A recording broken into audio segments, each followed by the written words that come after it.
All right, it is time for the 1973 German Grand Prix, the last round in the F1-S-R series.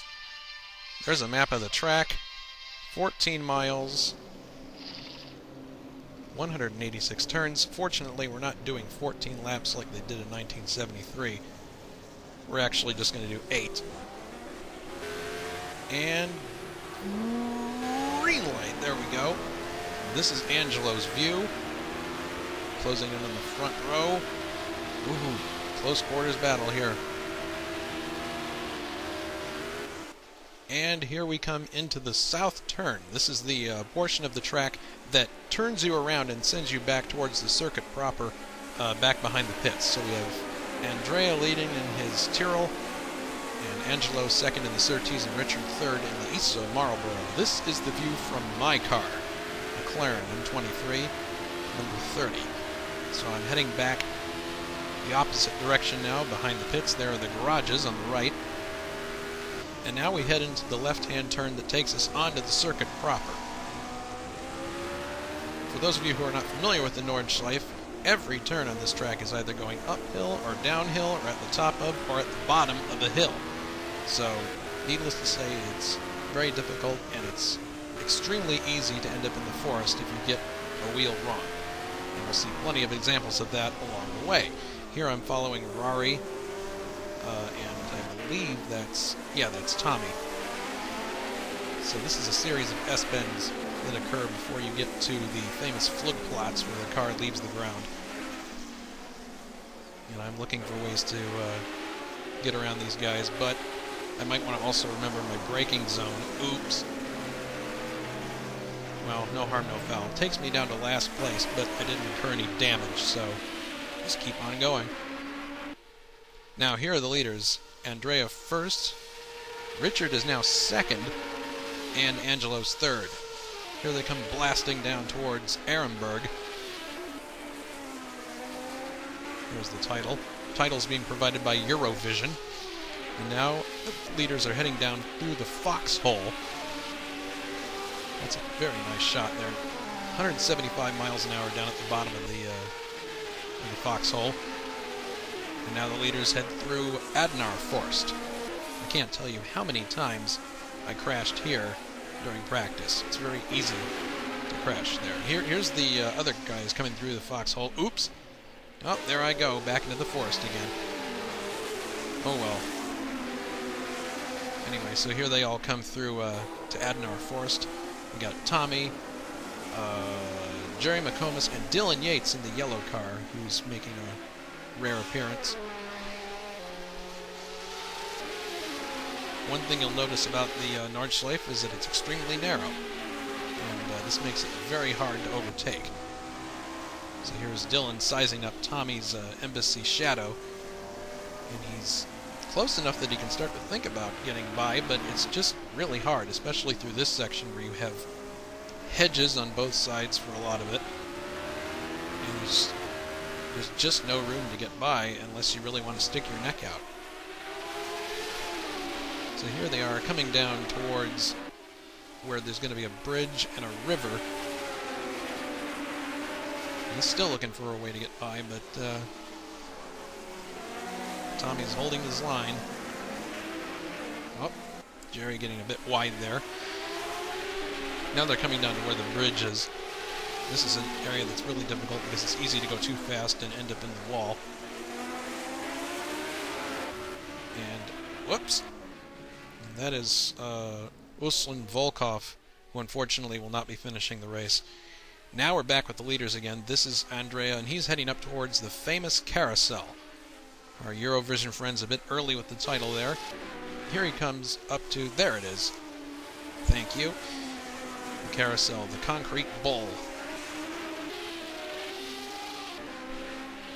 So as Andrea continues on through the third sector of the course, here comes Tony following Brett Metcalf into the Carousel and out again. It's a fun corner to do if you can do it right. So these guys continue on into the third sector. And more people frequenting the carousel. This is Tommy with Ace now following him closely. Ace in his privately entered Lotus. Actually, these two are quite close. Whoops. Oh, Tommy makes a slight error there, and Ace is able to skate by. And that really is the way that you advance your position on the Nordschleife, is you basically wait for someone to make a mistake, and then you can get ahead. So here's Tommy trying to find a way by Ace and get his position back, but in the end it doesn't really matter because Ace has a little incident of his own here into the forest, and unfortunately I think that was the last we saw of him. Now this is me trying to overtake Jerry. Almost get him here, but no, just couldn't pull it off. So here I am just following Jerry, trying to think of a way. Okay, I'm going to just stay with him here and see if I can overtake him down at Ehrenberg or something.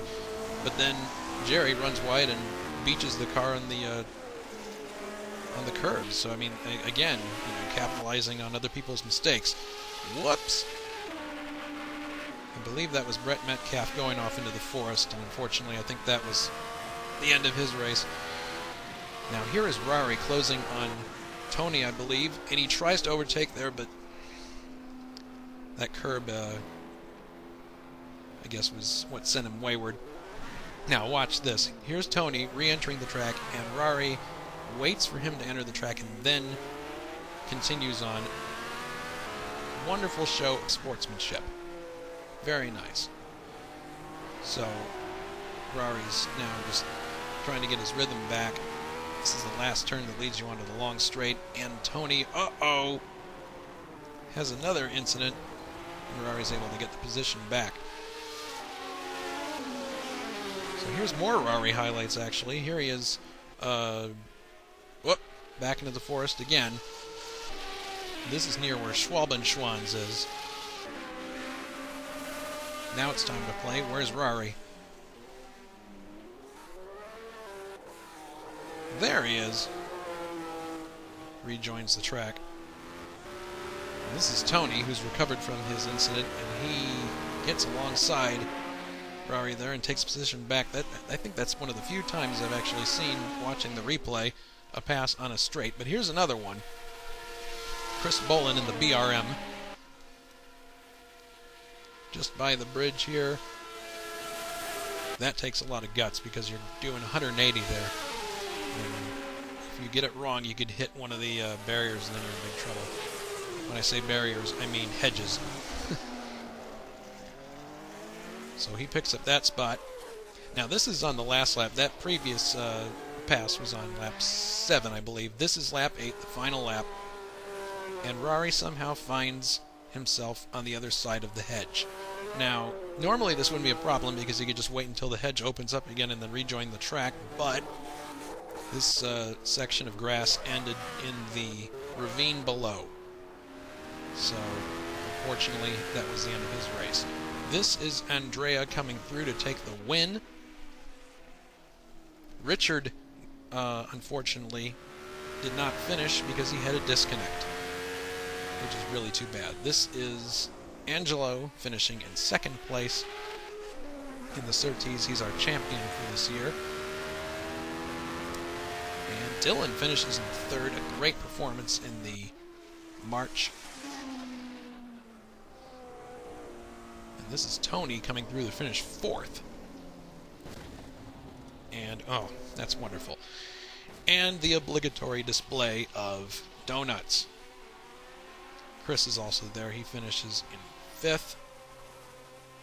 That's great, guys. Keeping it classy. And meanwhile, here I am, coming down to the start-finish area. I kept my foot in it and finished sixth. I was going to finish seventh, but Rari's accident promoted me to sixth. This is the highest finish I've had in F1-S-R competition so far. And here comes Tommy to finish seventh in his Embassy Shadow. I would have liked to have raced closer with Tommy. Fortunately, it didn't happen because he and I tend to have good dices. Anyway, so that is the last round. On to 74.